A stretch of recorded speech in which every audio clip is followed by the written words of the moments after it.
Hi, welcome to Simply Scuba. Here we have the Santi Thermovalve.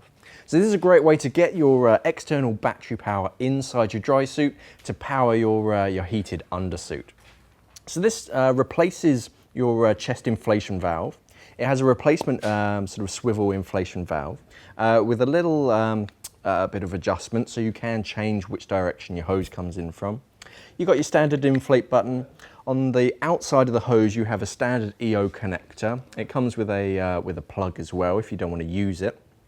And then once it goes inside of your suit, then you have the Santi connector, which is a very quick and easy, just push to fit, and just twist to disconnect fit to attach to your undersuit.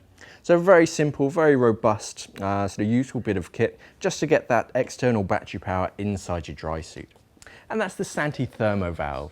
If you missed my latest episode of Scuba Tube, you can click on this link up there to watch that. Thanks for watching and safe diving.